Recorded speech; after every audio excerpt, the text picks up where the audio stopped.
ನೆಳಲು ಸುತ್ತಲು ಸುಳಿದು ದಿನ ಮಂಡಳಕ್ಕೆ ಕಾಳಿಕೆಯಾಯ್ತು. ಫಲದಲ್ಲಿ ಫಲದ ಬೆಳವಿಗೆ ಹೂವಿನಲ್ಲಿ ಹೂವಾಯ್ತು. ತರುಗಳಲ್ಲಿ ತಳಿತ ಮರ ನೊಣಗಿದವು. ಕಾಷ್ಠಾವಳಿಗಳುರೆ ತಳಿತವು ತಟಾಕದ ಸಲಿಲ ಉಕ್ಕಿತು. ಪಾಂಡುಪುತ್ರರ ಪುರದ ವಲಯದಲ್ಲಿ ಬೆದರಿದನು ಯಮಸೂನು.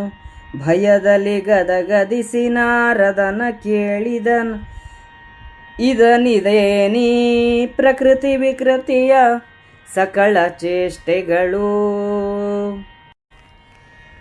ಇದು ಕಣ ಚೈದ್ಯಾದಿಗಳ ವಧೆಗುದು ಭವಿಸುವುದಲೇ ಮುರಾರಿಯೊಳ್ ಉದಯಿಸುವ ಉತ್ಪಾತ ಚೇಷ್ಟೆಗಳೆಂದನ ಮುನಿಪ.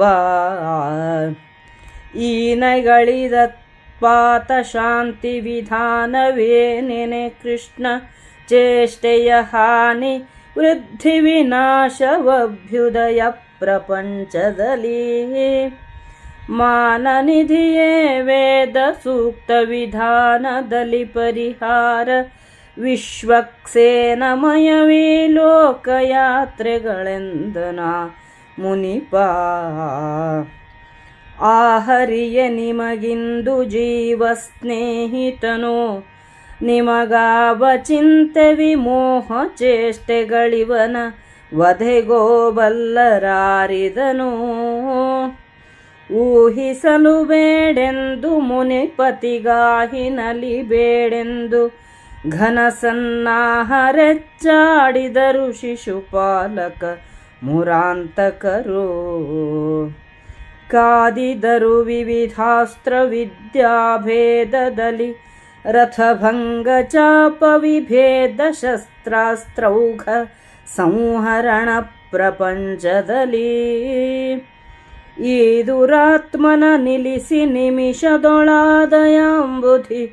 ತುಡುಕಿದನು ತ್ರೈವೇದಮಯ ಮೂರ್ತಿತ್ರಯಾತ್ಮಕ ವರಸುದರ್ಶನವ.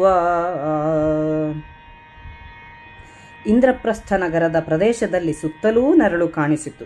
ಸೂರ್ಯಮಂಡಲವು ಕತ್ತಲಿಸಿತು. ಒಂದು ಹಣ್ಣಿನಲ್ಲಿ ಇನ್ನೊಂದು ಹಣ್ಣು, ಒಂದು ಹೂವಿನಲ್ಲಿ ಇನ್ನೊಂದು ಹೂವು ಕಾಣಿಸಿಕೊಂಡವು. ಚಿಗುರಿದ ಮರಗಳು ಒಣಗಿ ಕಟ್ಟಿಗೆಗಳಲ್ಲಿ ಚಿಗುರು ಕಾಣಿಸಿತು. ಕೆರೆ ಬಾವಿಗಳ ನೀರು ಉಕ್ಕಿ ಹೊರಹರಿಯಿತು.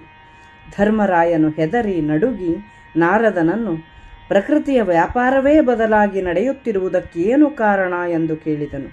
ನಾರದನು ಶಿಶುಪಾಲನೇ ಮೊದಲಾದವರ ವಧಾಕಾಲದಲ್ಲಿ ಶ್ರೀಕೃಷ್ಣನಿಂದಲೇ ಈ ಉತ್ಪಾತಗಳು ಉಂಟಾಗಿವೆ ಎಂದನು. ಧರ್ಮರಾಯನು ಈಗ ತೋರಿ ಬಂದ ಉತ್ಪಾತಗಳಿಗೆ ಯಾವ ಶಾಂತಿಯನ್ನು ಮಾಡಬೇಕೆಂದು ಕೇಳಿದನು. ನಾರದನು ಈ ಅಭ್ಯುದಯ ಪ್ರಪಂಚದಲ್ಲಿ ಹುಟ್ಟು ಹೆಚ್ಚಳ ನಾಶಗಳಿಗೆ ಶ್ರೀಕೃಷ್ಣನ ಪ್ರೇರಣೆಯೇ ಕಾರಣ. ಇದಕ್ಕೆ ವೇದೋಕ್ತ ವಿಧಾನದಲ್ಲಿಯೇ ಪರಿಹಾರ ಅಥವಾ ಶಾಂತಿ ಇದೆ. ಈ ಲೋಕಯಾತ್ರೆಯು ವಿಷ್ಣುಮಯ ಎಂದನು. ಆ ಕೃಷ್ಣನು ನಿಮಗೆ ಜೀವಸ್ನೇಹಿತನಾಗಿರಲು ನಿಮಗೆ ಯಾವ ಚಿಂತೆಯೂ ಬೇಡ. ಈ ಉತ್ಪಾತಗಳು ಶಿಶುಪಾಲನ ವಧೆಗೋ ಇನ್ನೇತಕ್ಕೋ ಎಂದು ಬಲ್ಲವರಾರು. ನೀನು ಊಹಿಸಲು ಹೋಗಬೇಡ ಎಂದು ನಾರದನು ಗಂಭೀರವಾಗಿ ತಿಳಿಸಿದನು. ಶಸ್ತ್ರ ಸನ್ನದ್ಧರಾದ ಶ್ರೀಕೃಷ್ಣ ಶಿಶುಪಾಲರು ಯುದ್ಧ ಮಾಡುತ್ತಿದ್ದರು. ಶ್ರೀಕೃಷ್ಣ ಶಿಶುಪಾಲರು ಅನೇಕ ಅಸ್ತ್ರಗಳನ್ನು ಪ್ರಯೋಗಿಸಿ ಕಾದಿದರು. ಪರಸ್ಪರ ರಥಗಳನ್ನು ಬಿಲ್ಲುಗಳನ್ನು ಕತ್ತರಿಸುವುದು, ಎದುರಾಳಿಗಳ ಶಸ್ತ್ರಾಸ್ತ್ರಗಳನ್ನು ನಾಶ ಮಾಡುವುದು, ಈ ರೀತಿಯಾಗಿ ಬಹಳ ಹೊತ್ತು ಯುದ್ಧವಾಯಿತು. ಶ್ರೀಕೃಷ್ಣನು 3 ವೇದಗಳು 3 ಮೂರ್ತಿಗಳು ಆತ್ಮವಾದ ಸುದರ್ಶನ ಚಕ್ರವನ್ನು ಹಿಡಿದನು.